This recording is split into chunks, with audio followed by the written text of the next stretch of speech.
do me a favour. If you're listening to this, please hit the subscribe button. Like, share, rate, review the podcast. It really does mean more than you realise. You tell your kids, you can have anything, yeah. But the one thing you can't have is everything.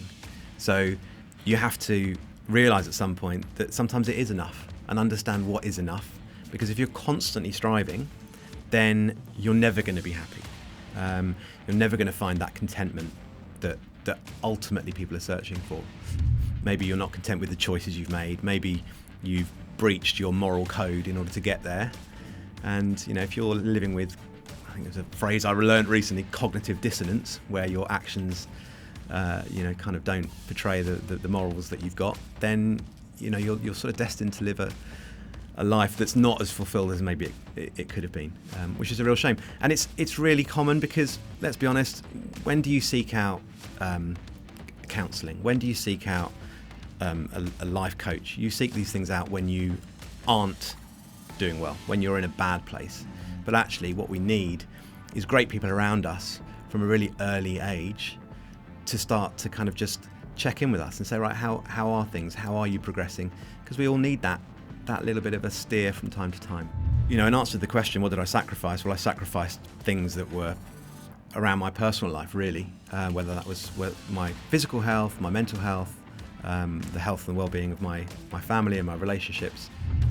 We set the business up, as I said, in 2003, started trading in 2004, and I had my first really poor mental health experience in 2005. But I didn't listen to my body, I didn't listen to my brain that was sort of crying out for help. And ironically, it was the pause that we all got forced upon us by COVID. And that coincided with effectively a third dip in my mental health, where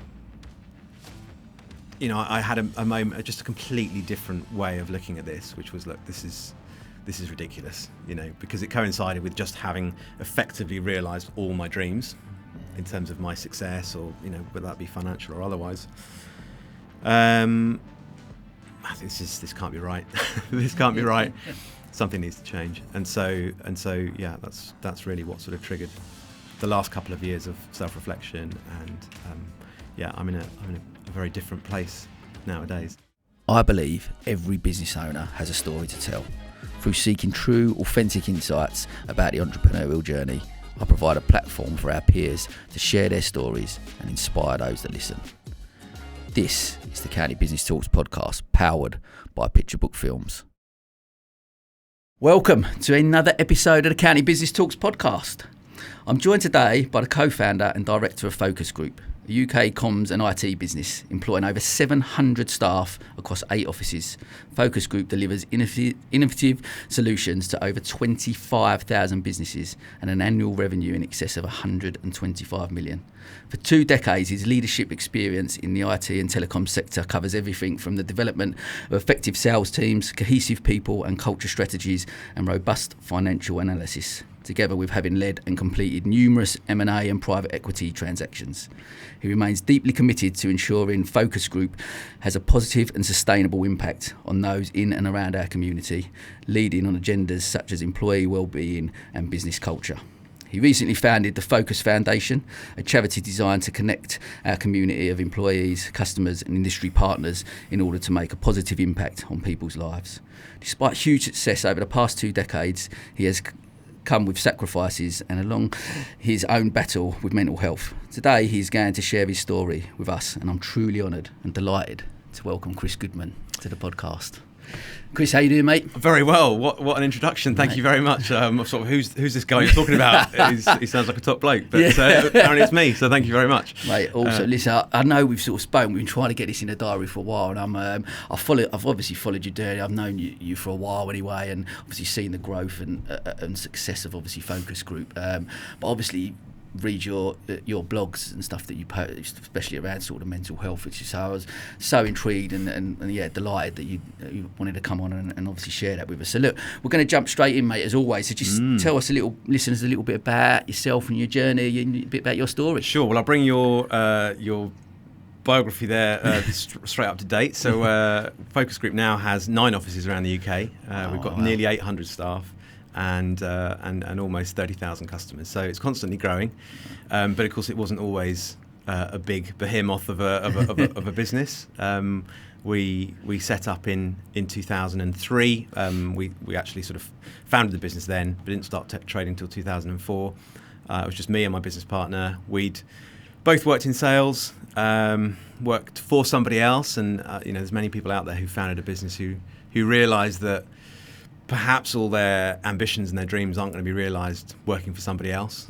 We took the plunge in 2004 to actually quit our jobs and go on our own. And we were really young. I think Ralph was 21 when we sort of came up with the concept of setting up the business. Yeah. I was 23. We were pretty young. And I suppose in a way that lack of experience and being a bit green around the edges meant that we came in with a completely fresh approach. We weren't sort of burdened by doubts and fears, and we didn't have we hadn't built a life of things to lose yet. It was a sort of a freedom in those early days setting up the business. And I guess that naivety sometimes, going into the amount of people I do speak to, and sometimes that naivety is what actually helps you to progress and helps you to succeed, I guess, because like you say, if you thought about all the things, or you go, I've had that experience and that didn't work, and then you worry about things more. Like you said, that fear factor stops people from doing stuff. Yeah, completely. I think generally the mindset of someone in a sales environment is it tends to be higher on the risk reward sort of scale. Generally, there's a kind of a work hard, play hard mentality at that age anyway. And you're absolutely right. You don't have those perhaps those levels of self-doubt that you will do when you're a bit older. I often hear people talking about jumping out of planes and things for charity, or talking about it thinking, well, I've got far too much to lose, so I won't take the risk. What if something went wrong? And it's exactly the same when you're starting a business. I've got good friends who would love to do it, but actually they're at a point in their life now where they feel the risk just is too great for them to do that. Fair play. Is it that's obviously young to start your own business. Was it always sort of in you, like from a young age? Did you sort of in your mindset go, I'm gonna start my own business at some point? Yeah, it's a really interesting question. I'm sure we'll get onto it a little bit later on, but I think it was my great grandfather was an entrepreneur. He was the chap who invented the snap lock safety pin. So in my sort of family history, there was an entrepreneurial spirit and commerce. And growing up, I saw the trappings of what that could come with. Not in my personal life, but I'd seen it in sort of past generations. And so I was pretty keen to make sure that if the opportunity presented itself, that I went and found my way into business. My parents were both teachers, so as all you teachers out there will know, it's not necessarily the highest paid job, more of a vocation. And while that's incredibly admirable, and we need that, we need people who are willing to sort of put themselves second. I was always driven to try to make a success of myself financially, but that definition of success is something that has changed dramatically over the last 20 years. And I suppose in a way that's the way that I viewed success from a financial and material perspective in those early days was what drove me. And I find now that when I'm having conversations with people about motivation, work ethic, work-life balance, it's very easy now to be slightly view it in a different way and say, well, maybe you should be careful about that work-life balance. There's always a question mark over whether you would have been as successful if you weren't as driven in those early days. So it's certainly a journey, and my view on that has probably changed over the years. I find that really fascinating, because I'm constantly at a bit of a battle with that in my head. I guess for me personally, I remember going. I talk about that definition of success, and it was very much I was driven in my 30s for up until I was 40, thinking, I want to be that multi-millionaire, and that was again a sort of, I guess, a driver behind it. It was all based around that.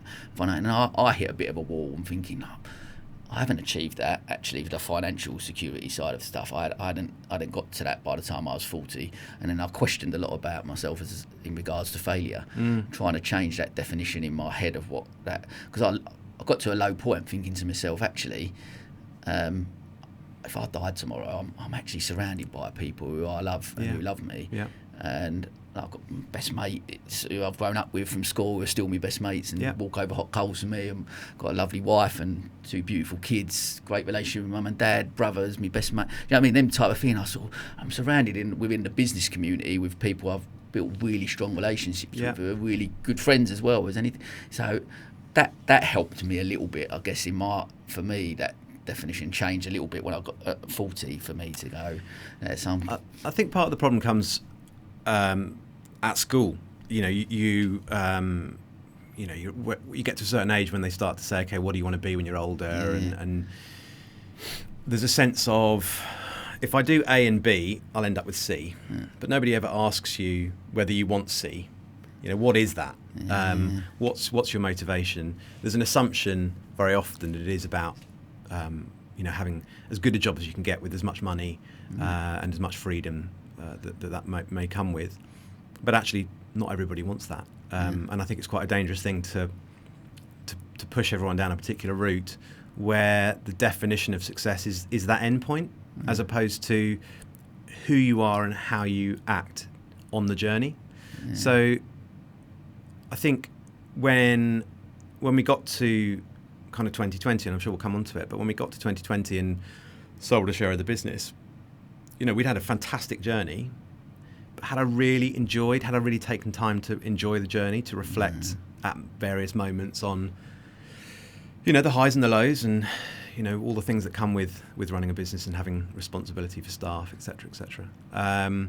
And the answer was absolutely no. And while I would diligently write my to-do list or my sort of goals for each year, the extent of my have I succeeded or not was just at the end of the year either putting a tick or a cross next to the various items. So there was no emotional aspect to it. There was no sense of appreciation. It was just, and actually, interestingly, the level of enjoyment and sense of achievement I would get from the ticks was far outweighed by maybe the 1 or 2 crosses where I'd written, you know, lose some weight or play more golf or whatever. I would berate myself for not having achieved things, as opposed to reflecting on the majority of ticks that were saying, oh yeah, actually you know what I've done. And that's human nature. It's negativity bias. I talk about it in one of my blogs. It's really common. But it's a real shame, and we don't give ourselves space and time enough to be self-aware enough to spot these traits and these ways of behaving. So, and maybe that just comes with age, but you know, it's a challenge. Because it's really interesting, like you say, that the conflict I find is that you've, like you said, as a businessman, as an entrepreneur, you set yourself goals. That's what we do in business, don't we? You go, right, I'm going to set that goal, and that's what I want to try and achieve. And that, generally, like you say, that definition around success is still a narrative out there that is that someone's actually successful based on their financial gain, isn't it? I think that's where, you know, you'd look at a certain business person and go, oh, they're successful, look at they're turning over X amount, making it. But it's interesting to see, like I said, I'm really passionate about, I'm not necessarily always just trying to change that narrative, but I do believe that it can be not dangerous, but you almost want to get somewhere. You want to achieve those financial goals because you want that financial freedom. Yeah. And you need to sacrifice to get there in some ways, but not at the state of your mental health or. Yeah. I mean, I'm sure you'll have set yourself targets and things you want to achieve, and then when you have achieved them, how long have you given yourself to be able to actually sort of bask in the glory of having achieved what you set out to achieve? You know, most people who are aspirational reach that point, and then within minutes they are, what next? What now? And you know, I've spent quite a bit of time reading and listening to podcasts and what have you in the last couple of years in particular. You know, and you tell your kids, you know, you can have anything, but the one thing you can't have is everything. So you have to realise at some point that sometimes it is enough. and understand what is enough. Because if you're constantly striving, then you're never going to be happy. You're never going to find that contentment that ultimately people are searching for. It's not necessarily about the wealth.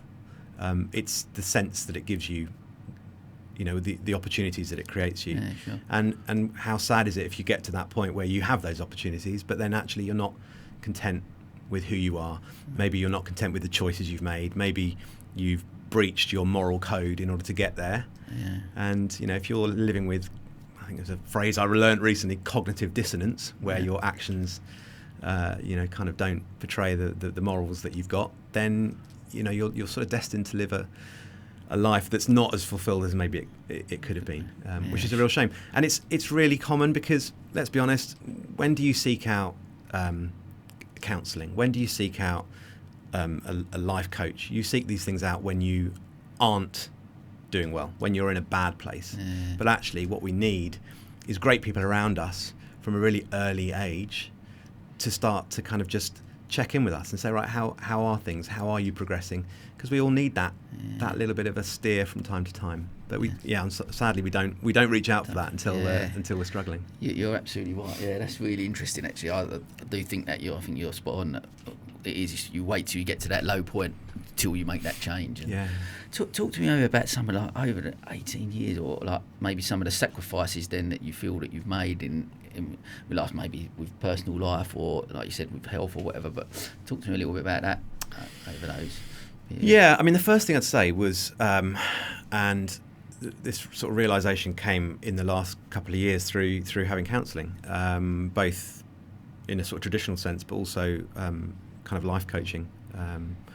So I, on an annual basis, would write a plan for the next year and kind of review the 5-year plan. And I would break it down into sections. And the first section every year would be financial. So, where am I at from a financial position? How much money have I got in the bank? What are my business assets worth, et cetera, et cetera. And that's how I was benchmarking my progress versus the prior year. And then it would work through, for example, other projects, whether it's property related or what have you. And then down nearer the bottom would be holidays. What holidays did I want? And then the last section would be personal, and it would be, as I mentioned, I remember for quite a few years it was get below 15 stone and play more golf, and there'd be 2 or 3 things in there. Spend more time with my wife, my poor long-suffering Elaine. And I'd get to the end of the year, and invariably, in priority order, I would have been most likely to achieve my goals on the things that were at the top of the list and least likely at the bottom of the list. So, in answer to the question, what did I sacrifice? Well, I sacrificed things that were around my personal life, really, whether that was my physical health, my mental health, the health and well-being of my family and my relationships. Not in a sort of catastrophic way, certainly not in a way that I could perceive.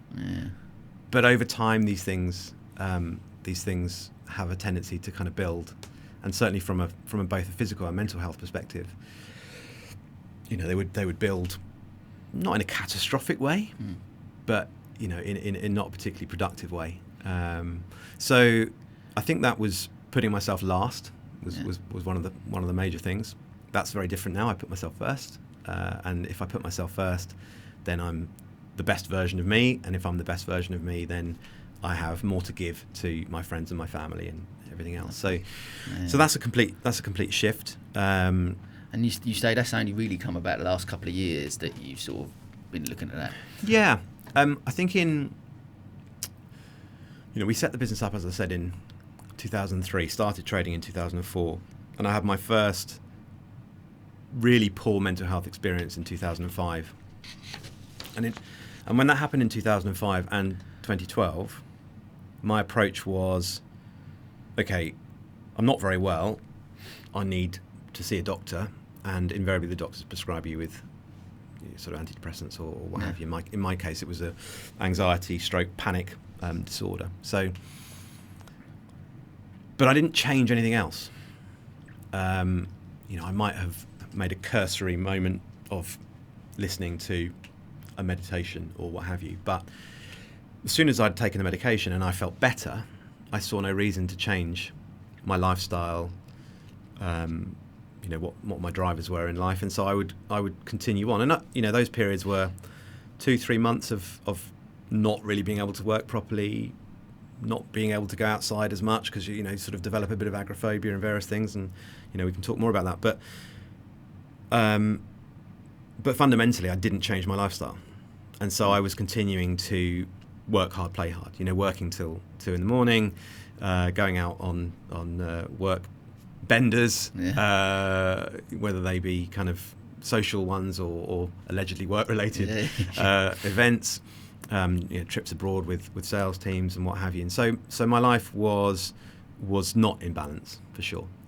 Whether it was lack of exercise, whether it was drinking too much, whether it was wrong diet, it was a mixture of things. But I was young and had endless amounts of energy and just seemed to be able to continue to plough on. But I didn't listen to my body. I didn't listen to my brain that was sort of crying out for help. And ironically, it was the pause that we all got forced upon us by COVID. And that coincided with effectively a third dip in my mental health, where I had a moment, just a completely different way of looking at this, which was, look, this is ridiculous, because it coincided with just having effectively realised all my dreams in terms of my success, or whether that be financial or otherwise. This can't be right. This can't be right. Something needs to change, and so that's really what sort of triggered the last couple of years of self-reflection, and I'm in a very different place nowadays. I still don't like public speaking. I still find this a little bit nervy, but it's different. It's different. That's amazing. Thanks for sort of sharing. I guess like so many people like look at that and look at your journey, I guess, and like you say, with those struggles, because we all, I guess, like you say, maybe want to achieve that euphoria moment that we promise ourselves. You get to the end of that, and like you're saying, you got there and realised that potentially there wasn't that fulfilment, like achieving financial wealth to a degree, that there's not then that fulfilment. You have to then look back at that and reflect. And like I said, you mentioned about obviously some sort of sacrifices along the way, but you've been with your partner since your wife since you were 17. Yeah. And, talk to me a little bit about that relationship. I guess that obviously, I've been married a similar amount of time and been with my wife, but that obviously the pressures potentially on that as well within the environment where you're working so hard to achieve those goals and those things. Yeah, sure. I mean, she will have seen it more, better than anybody in terms of the toll that these things took on me at different times. And just to be clear, I mean, not everybody will have the same struggles that I had in the same position. I kind of wear my heart on my sleeve, and I'm very emotionally connected to the business. So when something wasn't going well or people were unhappy, I would feel it, personally feel it. And so everybody's built a different way. So not everybody has that. But certainly having stability away from work was massively important. I think I know I'm incredibly fortunate to have had somebody who is very balanced. She's a Libra, and she just has a relaxed way about her in terms of keeping me on an even keel, and she's not afraid to tell me when I'm working too much, and certainly when things were difficult, she was a massive support. Also, my mum, I sadly lost my dad when I was quite young, but my family around me have certainly been a massive support, and friends. And look, ultimately when the chips are down, that's when you find out who your true friends are, the ones who are reaching out unprompted and just making sure that you're okay. But in terms of I'm always conscious when somebody says, what sacrifices you make, and I think people say, what were the biggest struggles that you had running the business? And I almost feel slightly, well, what struggles did we have? We're lucky enough to be in a sector and in an industry that is very, very robust. You know, we went through the 2008 global recession completely unscathed. We've gone through arguably a much more difficult time over the last 2 years in terms of trading, and lots of industries have suffered far more than we ever will. And the business model is one where a very high percentage of our revenue and profit is recurring, contracted recurring. So it's not as though we're having to start every month from zero and fight for every pound. So it is different. So I don't feel necessarily that we've had a really, really difficult journey. There's been loads and loads of very challenging moments along that journey. How does COVID fit into that? Like the last 2 years, compared like 18 years of running nearly 2 decades of running a business. Like you say, recession ups and downs, and fortunate to get through all those. But how does COVID fit into those challenges? Would that be up there with the? Undoubtedly. Yeah. Undoubtedly. Everyone's experience was different during COVID for sure. And if I look back prior to that, some of the things that we had to deal with, you know, whether it was being sued by previous employer or you know, employee challenges over a number of years, and invariably you get them when you've had as many employees as we have. You know, there have been some challenging times, but I think when COVID came along, look, you have a responsibility as a business owner. You know, we're employing, as I said, nearly 800 people now, but at the time you're probably 550 people, and they're looking to you for guidance, for some sense of it's going to be okay. And the reality is, I didn't know it was going to be okay. You know, I was sitting at home thinking, shit, this could be pretty bad. We all have business plans, and we have you know, things that we plan for. Like you said, you always had your 5-year plan. Probably global pandemic, not in that plan. The recovery plan. And really interestingly, for me anyway, when we went through, so we sold 25% of the business to an investor in 6th of March 2020. So I think lockdown was the 23rd of March. So it was a couple of weeks beforehand, and it was a very fraught period. Anybody who's gone through a private equity transaction will know that it's incredibly intense. It sort of started 6 to 9 months before we actually transacted, and it is full on to a point that I would never have imagined. In part, that's because the learning curve is so steep. So if you've not lived and breathed that world before, you know, for many years actually, you could argue that we knew what we were doing. Most days were similar. The challenges were similar, but all of a sudden this was a completely new thing. And we had Brexit formally happening in the January of that year. So we were formally coming out of the EU in the January. We had a snap election in the December. Bear in mind, we're a telecoms and IT business. One of our core products is broadband. And you had Jeremy Corbyn saying he was going to give free broadband to everybody. This was right in the middle of us negotiating with investors. So you can imagine it was a pretty stressful time. And so we had the elation of getting that deal over the line, and arguably realising all of those dreams and aspirations that we'd had. And then within a matter of days, we were testing to see whether we could send all our staff home and work from home, you know, implementing our work from home policies, and then obviously had the news that the whole country and frankly the whole world was going into lockdown. It definitely wasn't in the plan. And you know, I look back and think to myself, you know, those investors were putting a lot of faith in us, and they'd just written a pretty big check. And 2 weeks later, you know, are we going to be able to trade? What's going to happen? So for everyone involved, from us as business owners to the investors to the staff, there was just a huge amount of uncertainty.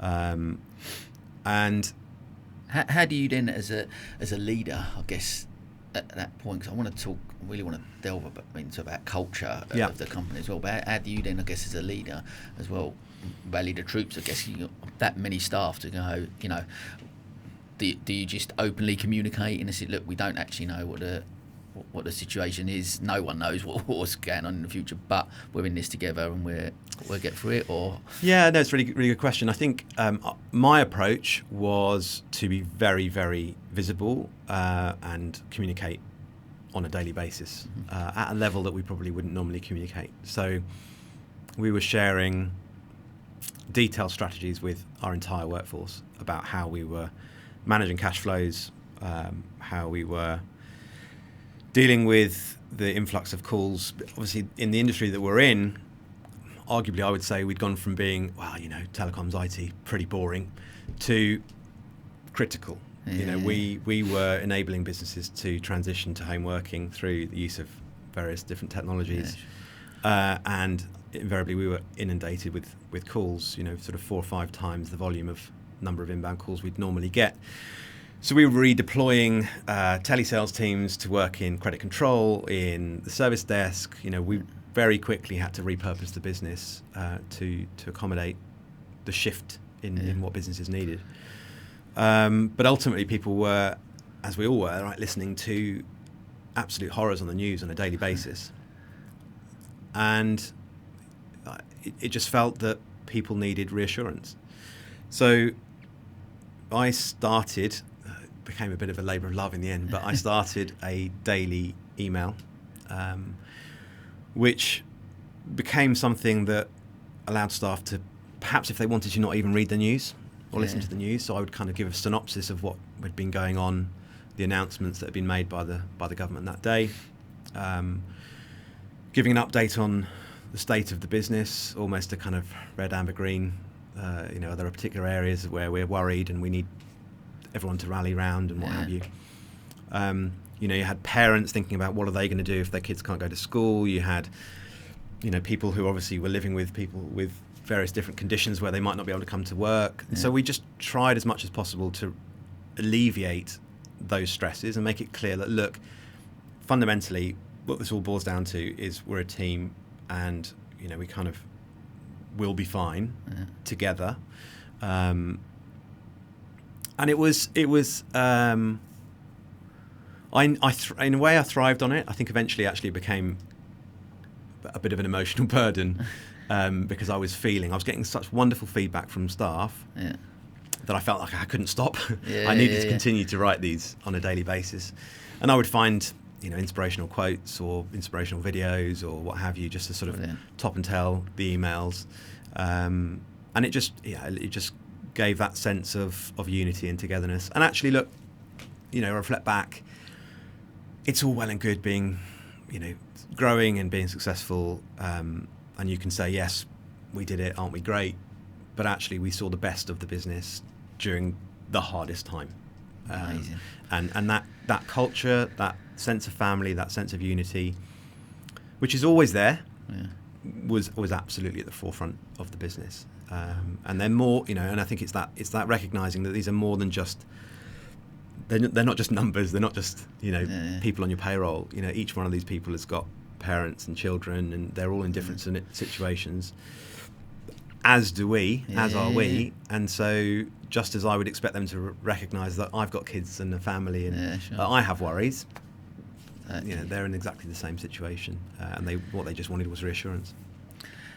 That's brilliant. It's lovely to hear, actually, and especially of that magnitude, I guess, of the amount of staff. I'm really interested to see, as though for when you and Ralph first started, and the two of you, and as the business grew over the years, as that culture of, I'm assuming that the culture had to change, but or maybe not. But did you have some core values that you started out with at the business at the start that still filter through now to where the business is grown at 800 staff? I mean, how do you manage that transition? I can tell you that we knew exactly what we were doing and it was all planned, but the reality is, Sam, we've been winging it ever since the beginning we started the business. Love that. I love that. No, I mean, we core values at 21 and 23, I don't know if we knew what our own personal values were, let alone business values. Sure. No, I think the lessons learned, I mean, in all the jobs you ever do and all the experiences you have in life, you figure out what you like, what you don't like, what you think's fair, what you think's not fair, and you try to whatever extent you can to draw on those experiences to then set the ground rules, if you like, within the business. So, we didn't set up with a set of value words or proposition around values, but what we had experienced in previous employment was moving the goalposts. You know, we'd both worked for somebody who seemed to be quite happy to move the commission structures, to move things around, and you know, that just it erodes trust, and it erodes loyalty, and for us it's very short-sighted. One of the most common problems for someone in the telephony industry in particular was a propensity for salespeople to work for someone for a period of time and then leave and set up their own business. So, you know, our commission structures and our way of supporting and developing staff was all with a view to retaining people. So, you know, it might mean that in some cases those people would end up earning a lot of money, but actually you shouldn't have a glass ceiling. You know, if you're going to clip their wings and sort of make it devoid of aspiration in a sales function, then you're not going to get the best people. You need to have that, for me, at the centre of the business. And I would say it's a sales-led business that has its own challenges. And anybody who works in any of our operational functions will know that, you know, that does cause some challenges, because sometimes you're selling things almost before you know quite how to deliver it. And you know, we've had certain salespeople who are probably most synonymous with that. I won't mention any names on here. But Vicky Rishbeth, who's our ops director, or was our ops director, technical director now, you know, she will have had to manage that. And of course that creates a bit of a them and us culture sometimes within businesses, and that's very, very common. So there are always challenges like that, separation between sales and operations that you're trying to manage, but trying to manage it in a way that doesn't detract from the entrepreneurial spirit of the business. So I'd say that's one of our key fundamentals, is being, you know, having a real entrepreneurial flair, a sales drive, an aspirational approach within the business, but then having some core values around respect, honesty and integrity alongside that. So it's not like, you know, you hear of these boiler room type businesses where it's a quite divisive and a negative place to work. You know, we work really hard to avoid that and protect that. And there've been times over the years when I would say we've got that balance wrong. And there's been times when we've got that much better, and that fluctuates as people in the teams change. You know, you can get, it only takes one bad apple, of course, you know, to cause issues, and sometimes you're a bit slow in realising who they might be. So it's, you know, I flippantly say we make it up as we go along, but there is a bit of that. There is a bit of that. That's great to hear. Like, I think, and the more, like I said, I spoke to you a bit offline before we started, and you know, I think it's so refreshing to actually hear something like that, where you go, we've winged it over the years. Because so many people, maybe people listening, are thinking, I want to start my own business, but I haven't got this in place yet, or I don't know this, or, you know, I haven't got any business knowledge, I've never done it before, and I don't, you know, ultimately what I get from most people is you wing it. We wing it, we go out there, and obviously you learn, and experience then comes in, and then you have got more to offer, and you can put more structures and stuff in place. But at the start, to get going, you just got to believe in yourself, I guess. And I think also, if you want to grow dynamically, I think often, for example, we'll talk to investors who openly admit they're not operators, they don't run businesses, they invest in good businesses. Often people who've run a business at scale, when they then try and start a new business, is they apply what they've learnt and try and grow a new business in that way. And that means starting with processes and policies. But that can have the opposite effect, because all of a sudden you have rules too early. And you know, anyone who's got kids will understand the wonderful thing about children growing up is they're not constrained by, you know, we touched on it at the beginning, they're not constrained by a sense of necessarily what the boundaries are and what the limits of their aspirations might be. So I think you have to be flexible enough to allow that entrepreneurial spirit, and just create a sort of a broad sense of guidelines around what is acceptable and what is not acceptable. And I think that just fundamentally comes from your core values. And I think Ralph and I probably have very similar core values. As you get much bigger. I think the challenge is how do you. So when we went through our process, getting investment, people would invariably say, "What's the secret sauce? How have you been more successful than your peers? How have you grown organically so fast when the sector as a whole isn't really growing?"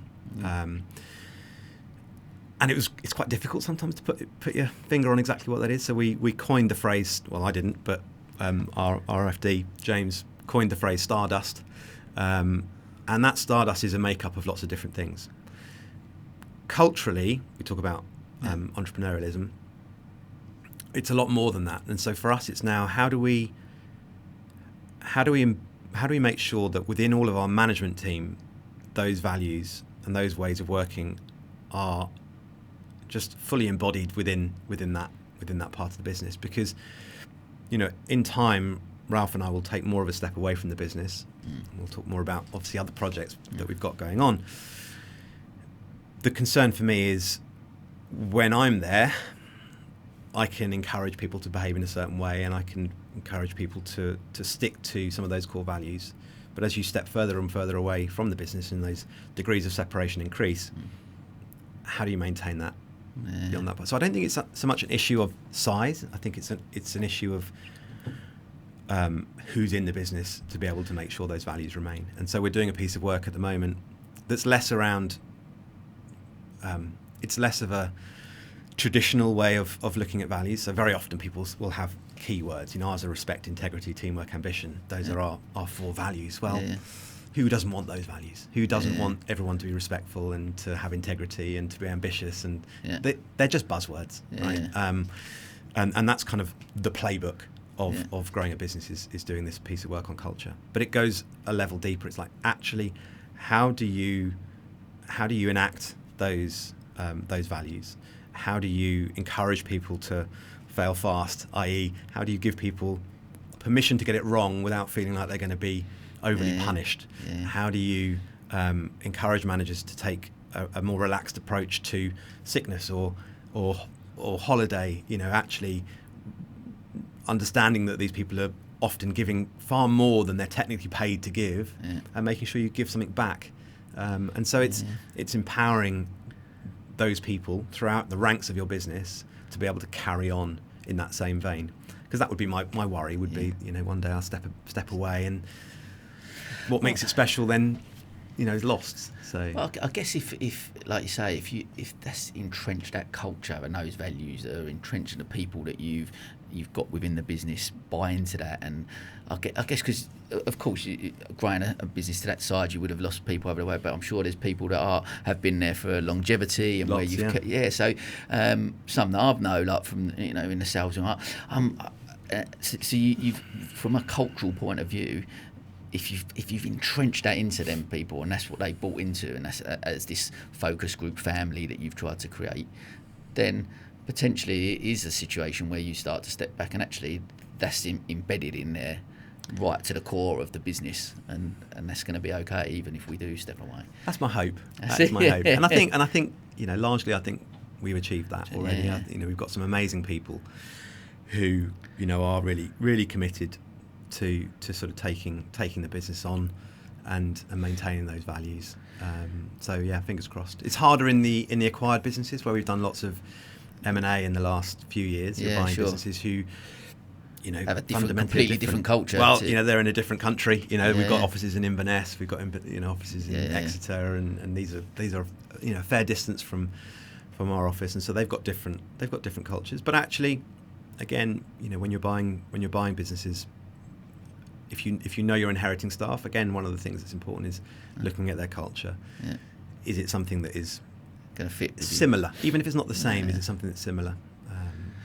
How are you or not? Because you mentioned earlier about the sort of the sales environment, and sometimes that boiler room environment that potentially people would think of, and that can be quite hard driven and etc. But how have you alluded to it a little bit there around more maybe soft skills from managers, and what's your sort of take on that around that sort of relationship where people, like you say, being a little bit more lenient with certain things? Do you think has that changed from the managerial side of stuff through COVID because people have reflected a bit more, do you think? Or Is that something you've always been aware of over the last few years? Yeah, I think we have. I think it can be quite difficult because if you've got top performers who are, from a sales figures perspective, smashing out of the park, doing an amazing job, but are at odds with your values, are almost inciting the wrong kind of attitudes in the office, then it's a really hard thing to do to even consider to cut those things away. We're fortunate now that I don't think we have any of those, but I suppose what COVID did do was give businesses the opportunity not to have everyone in the office all the time. So you could argue now that if you do have a challenging personality in a sales environment, you can give them the flexibility to work from home more often, and then you've sort of partially dealt with the situation. But I think generally speaking, experience tells me that if you've got a bad egg in any area of the business, no matter how good they are, you should probably try and get rid to address that. I think it's. I touch on culture a lot, only because I find it. I think when I first met you, I'd closed the salon by then, and but ultimately I've got the culture wrong there. Small scale, 10 staff or whatever, but just. I find it fascinating, especially getting to a point of that stage where 800 staff and different elements of, like you said, there's different elements of the business that you've got potentially different cultures in those, like from operational to sales potentially. But as long as people are in silo, and I think ideally, this is where, especially when you're scaling a business, this is where being thoughtful in your recruitment is really important. So I would certainly promote employing based on attitude rather than capability. You can teach capability, you can teach skills. Generally speaking, you can't change somebody's attitude. If they're lazy, they're probably always going to be lazy. If they're disruptive, they'll probably always be disruptive. But it's very easy when you're in that high growth phase to look at a CV and say, I need that in my business, just based on their experience and what they've done before. But actually, you'll do more damage than good if you hire the wrong people.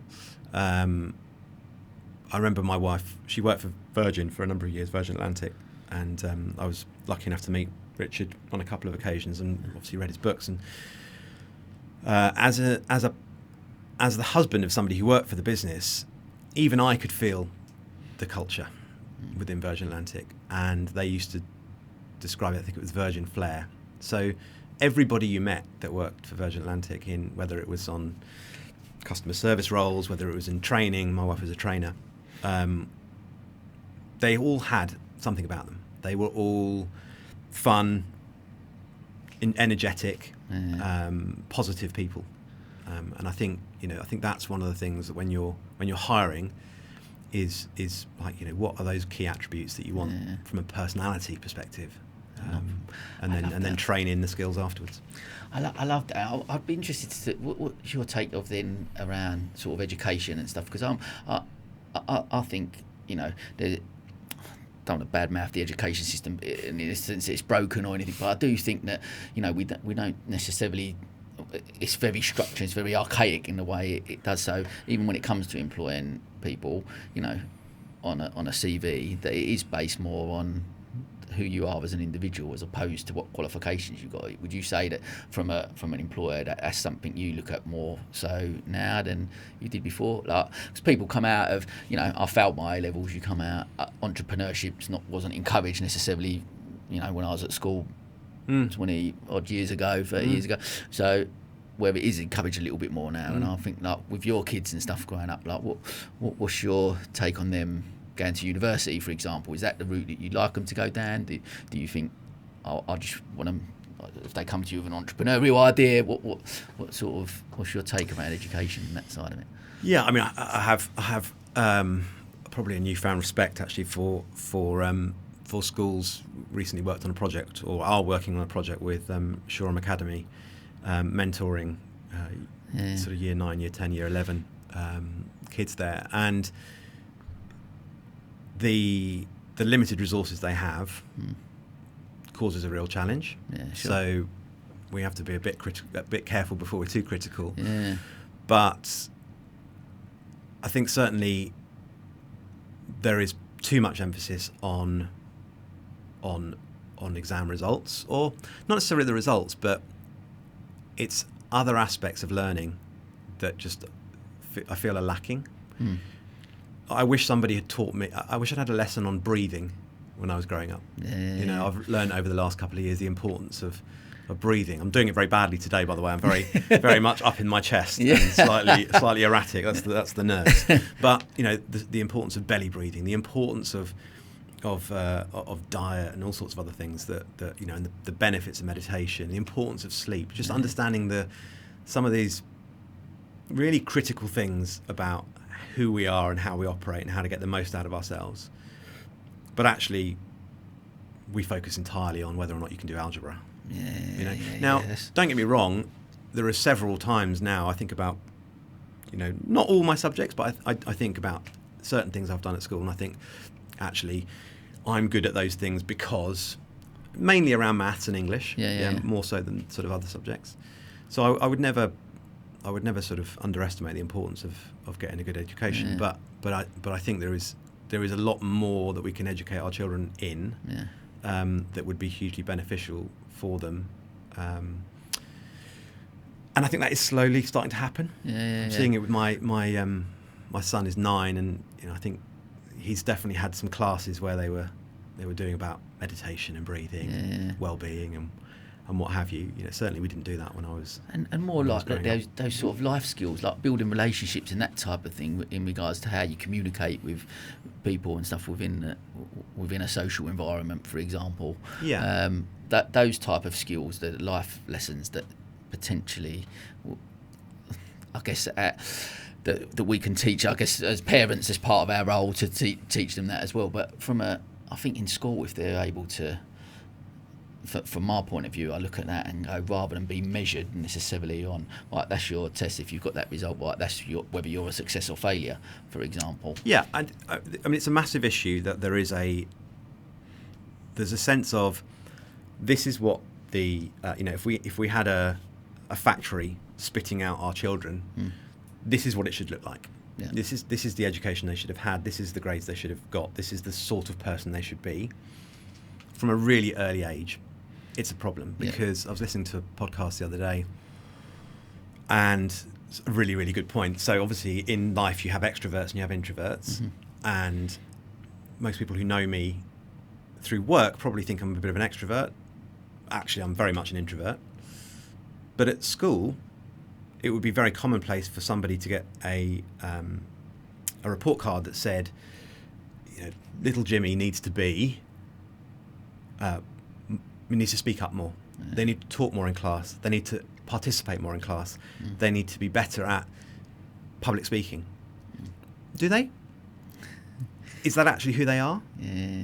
Why do they need to be all of those things? Actually, if you've got a child who is more introverted, doesn't like to have the limelight on them, then why are we all trying to educate our children in a way that suggests that they are comfortable doing those things?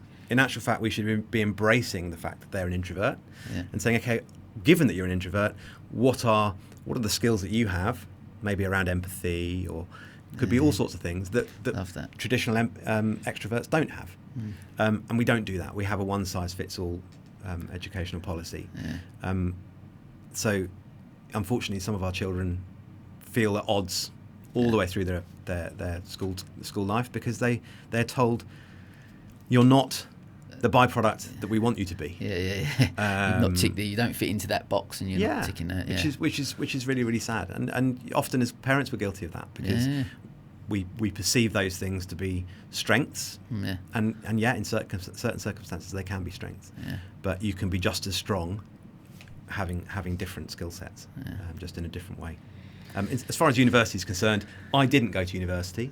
I chose not to go to university, mainly because I'd spent 2 years going to the pub while I was at college, and I realised I'd just spend another 3 or 4 years doing the same thing if I went to uni, much to my parents' dismay, given they were both teachers. What do they think? Obviously, now that you've become very successful, when you decided not to go to university then, and you did start your own business at 23, what was their view on that? I'm interested to. So sadly I lost my dad when I was 20, so he never got to see me start Focus. But I can answer the question, I suppose, from the point where I said I'm not going to uni. Sorry, what? What do you mean you're not going to uni? So there was never I was never kind of castigated for that decision. I was never made to feel that it was necessarily the wrong decision. However, I worked for a bank for 2 years, and when I came home one day and told them that I'd left the bank to go and start selling mobile phones, that was the point at which my dad said, "You what?" Because he was quite old school, and as often was the case, that that generational gap. They looked at, you work for a bank, that's a career for life, right? You're just going to stay in the bank and eventually become a bank manager, and you're set. And so when I came home and told him that, I think he was a bit confused. But again, that's a generational thing. We live in a very different world. People are. It has its own challenges for a business owner, because people are much more transient. They don't stick in a job and go, right, I'm here for forever. Unless you're delivering what they want out of that job, they're going to go and find another job. So I think it came as a bit of a shock. I don't think my mum still quite understands what I do. I think she still thinks that I sell mobile phones. Probably doing her an injustice, but I think. Yeah, I mean, look, I know that my mum's really proud of what we've done, sure. Which is obviously lovely. I think it's that generational thing. A reason I ask similar, I guess my mum and dad were very old school, not entrepreneurial in any way, and just I think they, I looked at it in a similar type of thing. Still, like, I'm running these businesses I've done for 15 years, different businesses, and that one closed, but I've started this one and I'm doing the X, Y, and Z, but still don't really get. Are you going to get a proper job? Yeah. Okay. Well, I've actually got a proper job. But anyway, that's, what I mean. It's just interesting to see the different generational. Yeah. And I think if I look at work, if I look at the people in our senior teams, there's a good mix of people who have gone to uni and haven't gone to uni. Yeah. And I wouldn't necessarily, in some roles it's a real help, for sure. But I'm very happy for my kids to do whatever they choose to do. Obviously, I'm in a fortunate place to be able to support them in whatever they do choose to do. But I think unless you've got... I'm not sure if I'm a fan of going to uni just for the sake of going to uni. I think if you know what you want to go and do and it requires a degree, then I get it 100%. I think it's a great thing. But I think if you're not sure what you want to do, then just have a year off. Go and travel. Why get yourself in masses of debt? Do 2 years of a media degree and then drop out and go, oh, well, that was a bit of a waste of time. And I see that a lot. Sure. An awful lot. I'm completely in agreement. So my wife's a criminal. We've been together since we were at school, but she always wanted to be a solicitor. So she had to go to university to get a degree to do that, and that's been her focus from a very young age. So great. And if the kids come to me and say, the twins come to me and go, I want to do X, Y, and Z, and it involves them going to university, then of course, brilliant. I encourage that. But I'm exactly the same. I think they come just want to go. I don't really know what path. I'm exactly the same. Like, there's a big world out there.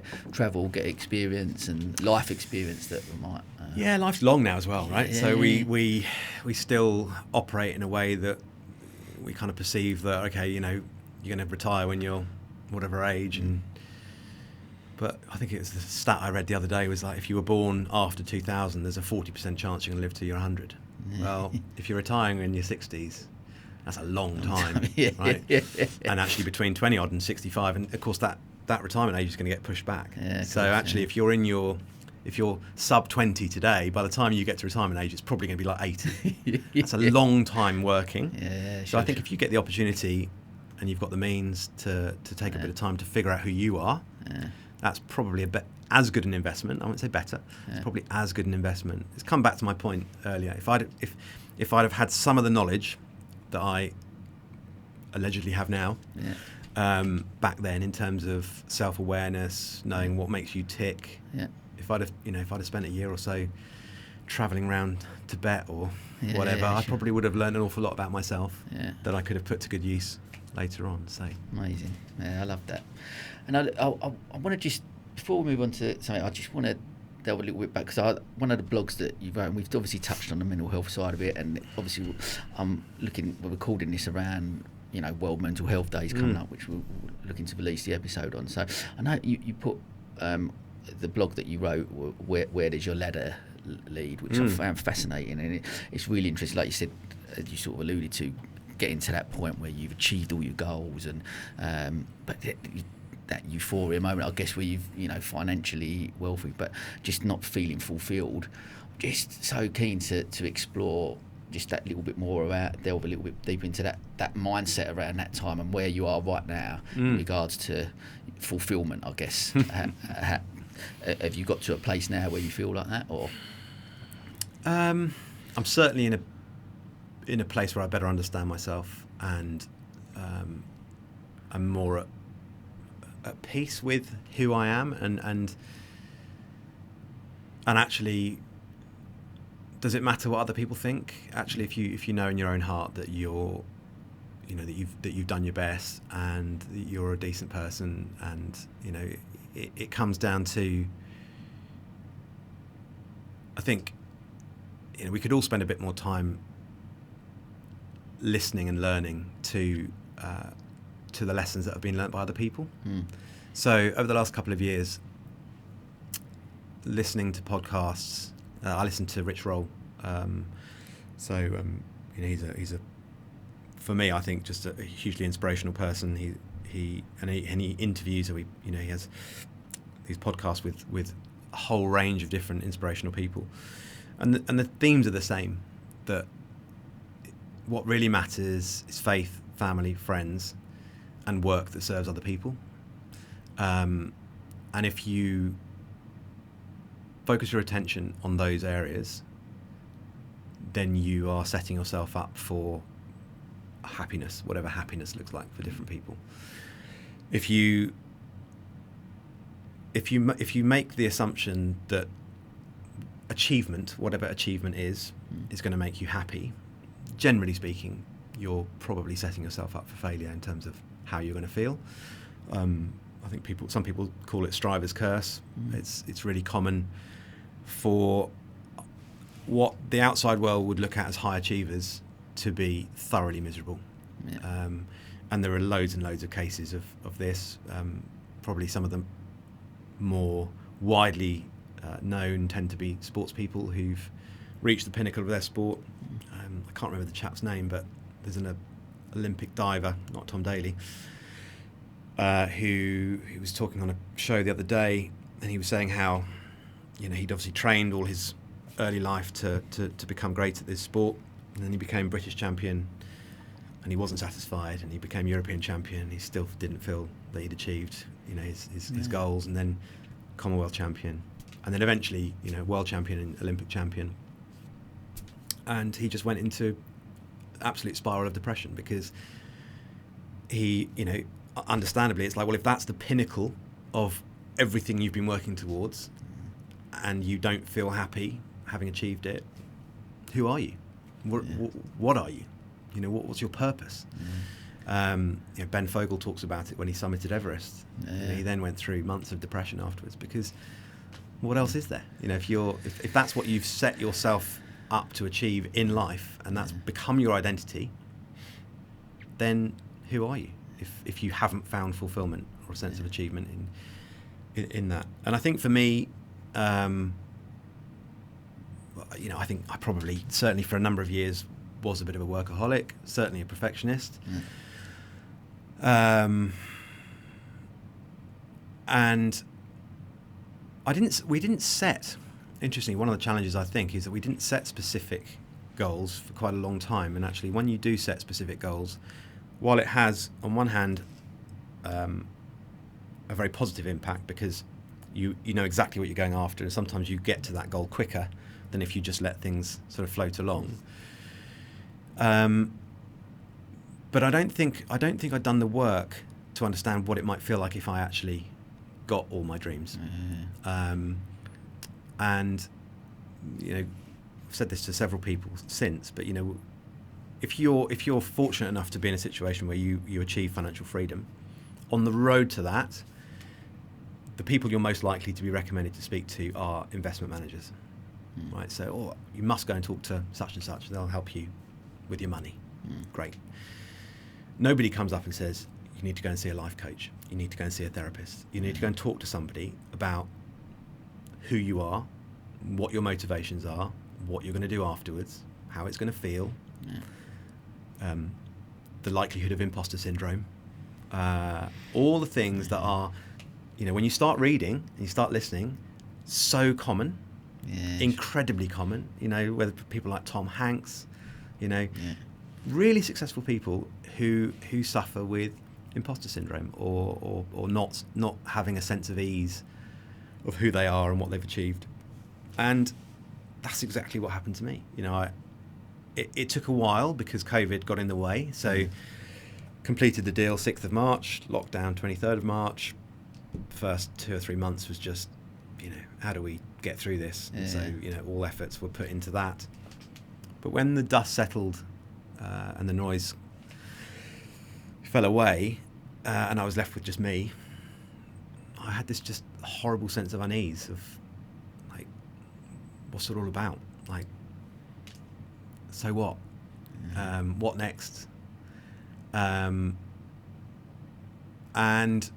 interestingly, I would say that in all the times where I've had poor mental health, it was very much around, I was suffering from panic attacks or I was suffering with anxiety. It was never about depression. I never felt down. Frustrated at, the fact that I was suffering from panic attacks and feeling anxious about stuff, but never felt down. And for the first time ever, I felt low. I felt like, this is pretty rubbish. I actually I don't feel happy. I don't feel fulfilled. I don't feel connected. I don't feel like I've got purpose. And that was the key word for me, was I genuinely didn't feel like I had a purpose, which is ridiculous, right? Because at the very foundation of who I was a husband and a father. So if at the very least the only thing I ever did from then on was to be a great dad and a great husband, that's enough, right?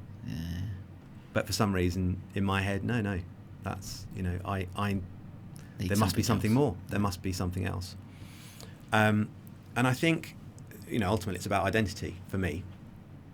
So again, if you think about, famous actors or sports people or what have you, they build an identity that is entirely entrenched in the way they're perceived by the public. This is who they are.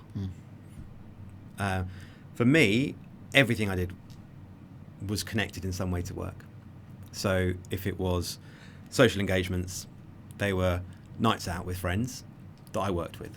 They were corporate evenings with businesses that we worked with. They were golf trips with people I worked with. They were trips abroad with people I worked with. It was, obviously you had family holidays, but everything else in some way connected back to work. And I would say I actually grew to hate that fact, to the point where I remember, I can't remember I had a Focus branded something, I can't remember what it was, in my office, and I threw it away because I was like, I don't want it. I don't want to be constantly bombarded with, that is who I am, that is my persona, that is my identity. Which is a really weird feeling.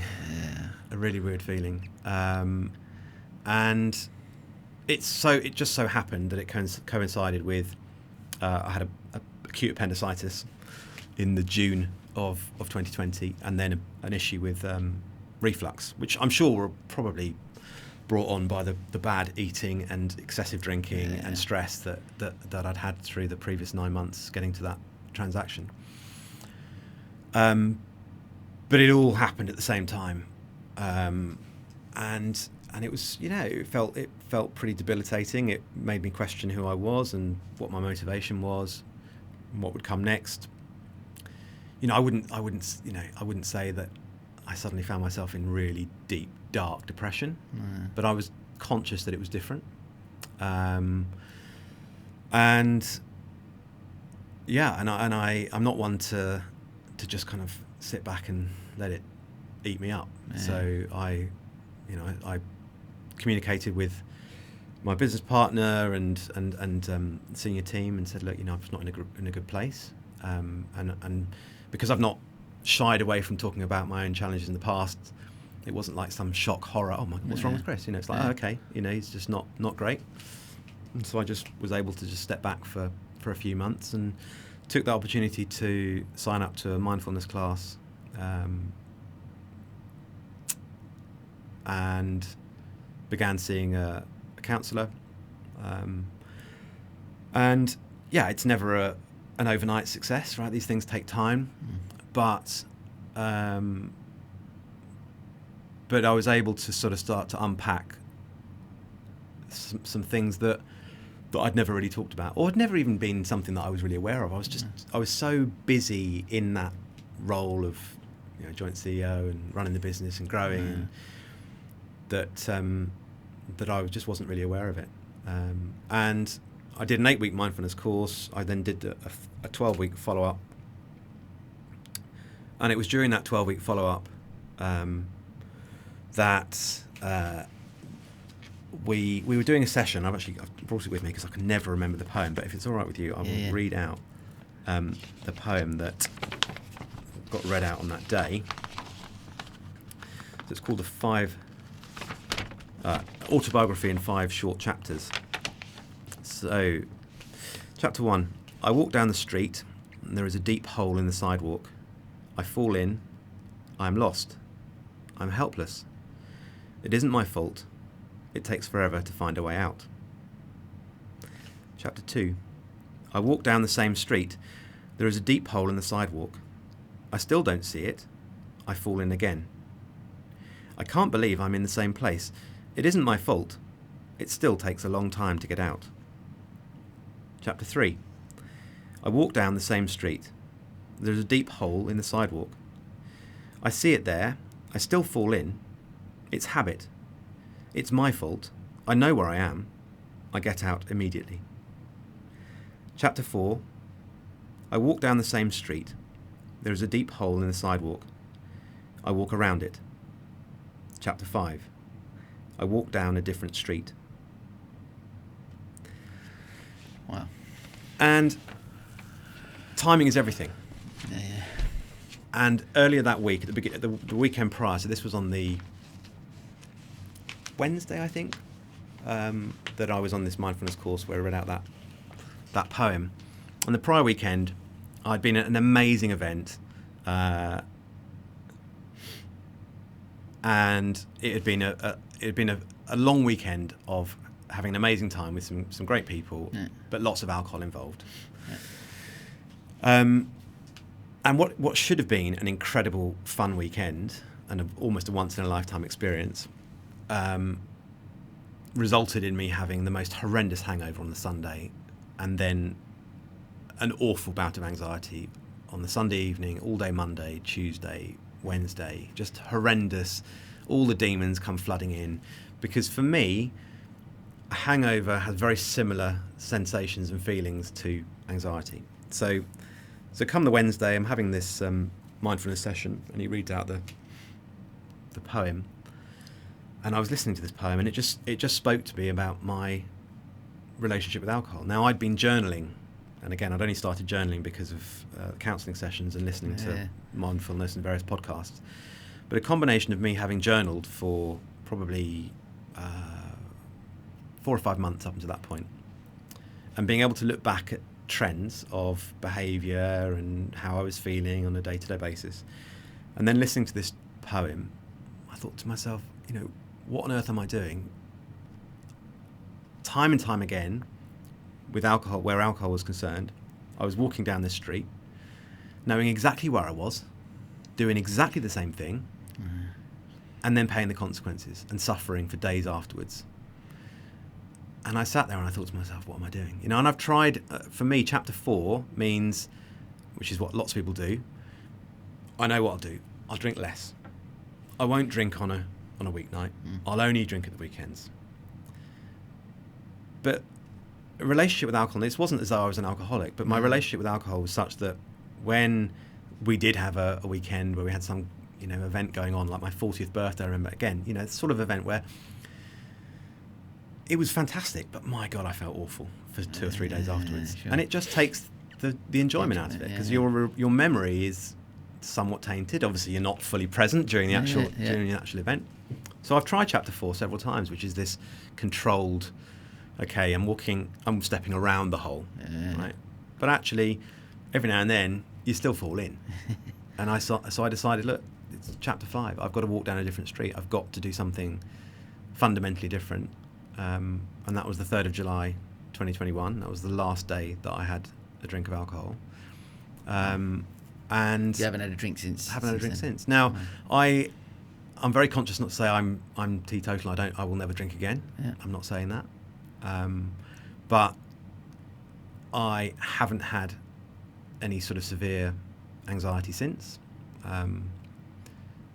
Very openly, I'm 3 weeks since I had my last tablet, which I take for anxiety. So I'm a little bit vulnerable and, kind of like just a bit sensitive at the moment in terms of being. But that self-awareness and that time that I've taken through mindfulness courses, through counselling, through life coaching, and through listening to hours and hours and hours of podcasts, means that I just have tools that I didn't have available to me before. And I'm not fighting an uphill battle where every few weeks I'm suffering 2 or 3 days with a bad anxiety because I've had a few drinks. So, some people will go, oh, well, isn't it boring? You're not able to have a drink. And, for some people, they need alcohol to take away that sort of nervousness in a social situation. And I'm very lucky that I don't have that because of the job I have done and all that over the years. That's something that's quite natural to me anyway. But I would implore people. It doesn't necessarily mean that people have to stop drinking, but I think anybody who is struggling with any form of difficult mental health challenges or what have you, is just invest the time in you, and that can be in all sorts of ways. But I think everyone will find their own source of comfort, their own learning. So I've just mate, listen, thank you so much for sharing. Listening to you talk about that and that journey, I think there's so many people out there that I'm sure will take so much from that. I certainly have, and I think I'm really grateful for you sharing that so openly with us. So, mate, thank you. No worries. I'm keen just. I generally for the last 40 odd episodes or so, I'd often asked about what success looks like to people. But I'm really keen to change again that sort of narrative a little bit, and I want to change that slightly. Just to ask you, like, what does happiness look like to you? Happiness. Wow. So I would recommend anybody who's on a journey of self-discovery to definitely listen to the Rich Roll podcast. And there's a great one by Arthur C. Brooks, and he says that the secret to happiness is not having more, it's wanting less. And actually, I'm quite a mathematical person, and I love the fact he's turned this into an equation. So if you were to work out your happiness score, it is literally adding up the number of things you've got of some sort of materiality, and then dividing it by the number of things you want. And it doesn't take a mathematical genius to realise that your score will be much, much lower if you have too many wants. So, I think it's about finding. It's about understanding what is enough, what makes you feel content. For me, being able to look myself in the mirror and know that I'm being true to myself, I think is important. I think if no matter how successful I am, if I'm pretending to be somebody I'm not, then I know that, and that's not going to sit. That's not going to sit well with me. So my mentality around who I'm prepared to spend time with has changed. I'm not prepared to compromise and pretend that I'm friendly with people that I don't like. I don't think anyone should compromise on their values and what's important to them. Getting outdoors is so important, and COVID has shown us what an incredible country we live in, and how you only have to walk down the end of your street, or go on a bike ride, and you're obviously in Sussex, we're blessed with the Downs and the seafront, and there's so much that you can just go and enjoy, and there's so much joy that comes from those things. And actually, again, it's about just being present. I've spent far too much of my life not consciously saying I will be happy when, but unconsciously having that approach, which is that I'm working towards something, and that's always my goal. That's always my goal. That's always my goal. And actually, the simplest things, if you give yourself the time and space to be present, will bring you absolute joy, where all too often we're too busy reminiscing about things in the past, whether it's ruminating over things in the past, or reliving past glories, or looking to the future and saying, oh, I can't wait until that happens, or I can't wait until this happens. Well, actually, for a lot of us, what we've got right in front of us is already more than enough. So it's not anything complex. I think it is just getting up in the morning, trying to see the odd sunrise, the odd sunset, spending time with loved ones, and helping other people. I mean, look, that you get so much joy on what I get so much joy on whatever level, supporting other people. I was asking myself on the way in here, it's almost like, why did I say yes to coming onto the show, right? And for me, I think there's two things. We'll talk about the foundation, and obviously I want to try and promote that. But I think the reason I write these blogs is, in part, it's self-serving, right? It's really cathartic for me to write this stuff. It's like, it's almost like talking to your counsellor, right? I'm going to get this stuff down on paper. And I know from feedback from various people that it strikes a chord. And so if writing these things helps just one person, right, for them to feel confident enough to be able to be open and honest about the struggles that they're going through or the challenges they're facing, then that brings me great joy and a great sense of purpose, right? Amazing. And it brings us on really nicely to obviously about the Focus. So in 2020 you launched obviously the Focus Foundation. So let's tell the listeners a little bit about that, and I guess again the inspiration really for starting that, I guess around, obviously alluding to what makes you happy is helping people, and like I can allude to it. One of the main reasons I wanted to get you on here, because I know that reading your blogs has helped me personally, and I think listening to your story will help so many others as well. So just keen to tell us a little bit about the foundation. Great. So we launched the foundation in May last year, and that's 2021. And the reason it's called the Focus Foundation, clearly, I'm still running Focus Group, and still a major shareholder, and we have an amazing community across Focus Group of employees, of customers, and of suppliers. And so we want to take the opportunity to leverage those relationships to do some good in the community. And we've chosen 3 pillars in terms of grant giving. So we're a grant making foundation to support underprivileged young people, children and young people up to the age of 24, is one of our primary pillars, and supporting mental health charities and initiatives is another. And then also, because we are that community of employees across 9 offices around the UK, then the third pillar is really a kind of a catch-all, that if there are charities or community projects that meet our other criteria, which I'll mention in a second, that are local to one of our offices, then we will look to support them. It gives our staff the opportunity to get involved and engaged in these projects.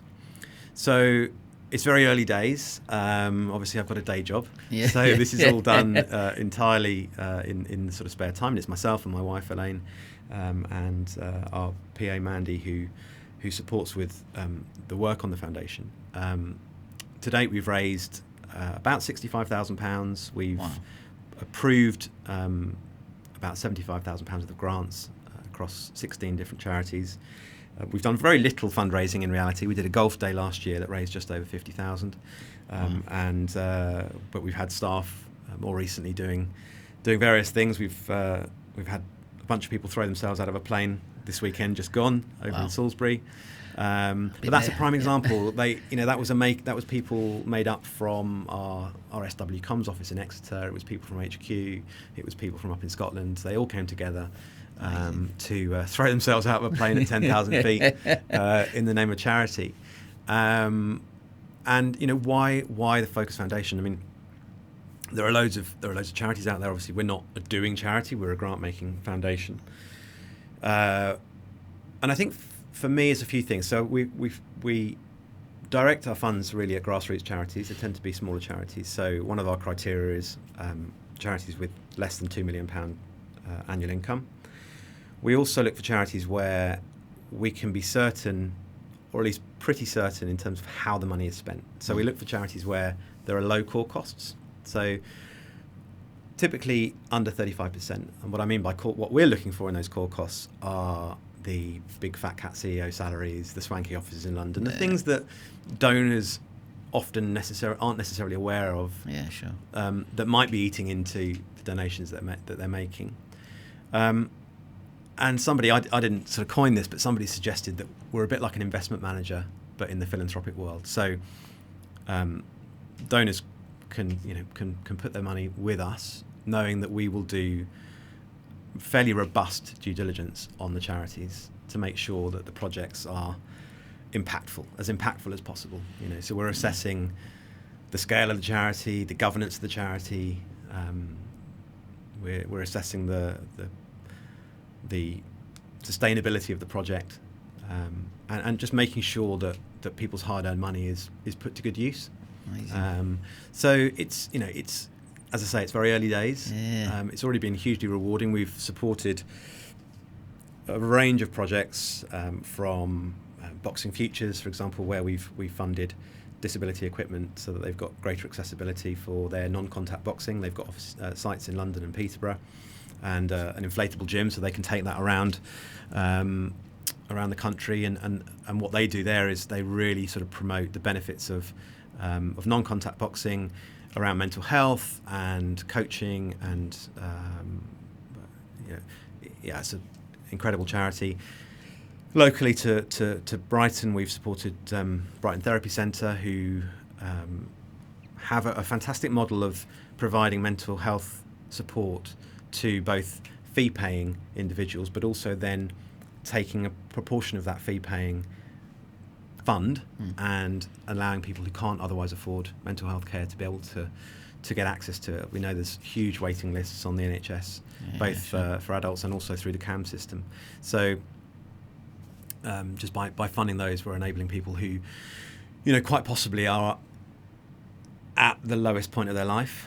Our catchphrase is connecting communities, changing lives. And with a project like Brighton Therapy Centre, it's sometimes more than just changing lives. It genuinely is saving lives, because some of these people are at a pretty low moment in their life. And if you're in that state of mind and you can't get access to mental health care because of a lack of funding or what have you, then that's a really dark and lonely place to be. Yeah. So projects like that, they have an immediate impact.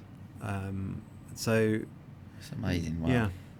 Well, mate, what an amazing foundation. Look, I'm sure a lot of listeners and stuff will reach out and see how they can help and support and get involved. And certainly from a charity, from sitting on a board of a trust as a trustee now at Rock and Horse as well, knowing that something like that potentially is out there to be able to help other charities is amazing. So, mate, congratulations on that. Thank you. Wish you continue success with that. But look, we're coming towards the end. I just want a final question before we do our quick fire ones. What does the future hold for Chris Goodman?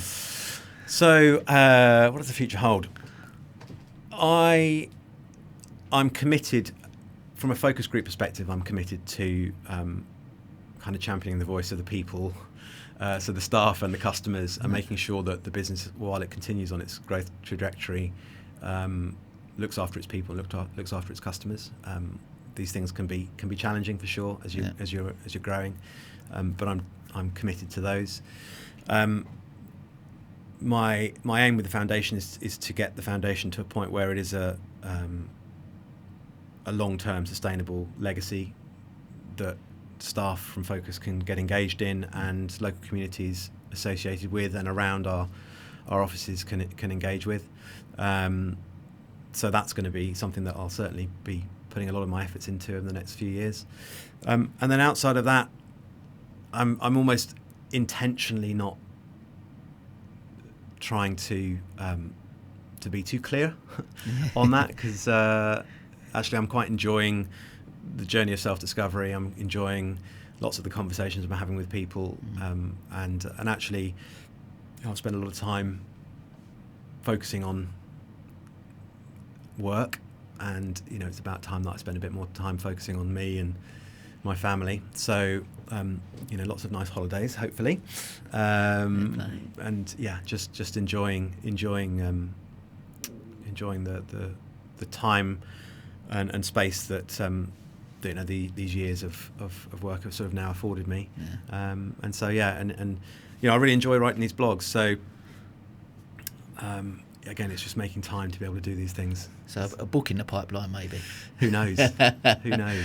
Well, mate, listen, again, like I say, thank you so much for coming on and being just really open and honest with us, and sharing your journey and your story, because it is fascinating. And like I say, for me personally, reached out to you because I read your blogs, and it really resonates, and I think it's I think it will help so many people, and I'm delighted that I'm going to be able to share this, like I say, around World Mental Health Day as well. So, mate, it's thanks so much for doing that, and it's been a great conversation. I knew it would be. So, look, we're going to finish as always with our quick fire questions. So, first one piece of advice would you give to your 18-year-old self? One piece of advice, I would put myself first. Love that. Who has been your biggest inspiration throughout your journey, and why?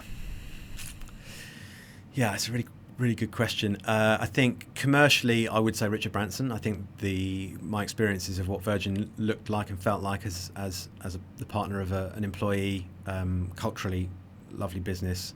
I think the downside is not necessarily knowing, from an inspirational point of view, that was tailored completely towards what I defined as success previously. I think now my inspiration comes from listening to the stories of a whole range of other people. There's a bunch of people that if you're looking for inspiration, whether it's Joe DeSena, Arthur C. Brooks I mentioned before, there's a whole host of people who I've come across on various podcasts who they've lived a life and they've got amazing stories to tell. And listening to their stories just inspires you to be a better version of you, but not from a financial perspective, not from a success perspective, just being a better human being, both for yourself, both for your family, both for your friends. So that's what inspires me now. Amazing. Could you recommend a business book or podcast for our listeners that has had an impact on you?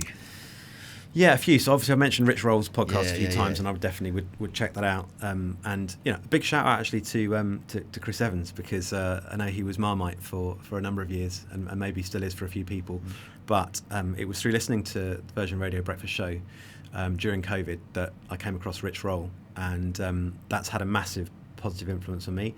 And probably from that has then given me some of these sort of reading materials that I just mentioned. So there's an amazing book called Breath by James Nestor, which is an incredible read around the science of breathing and the importance of breathing well, and we do it very badly as a species. So check that out.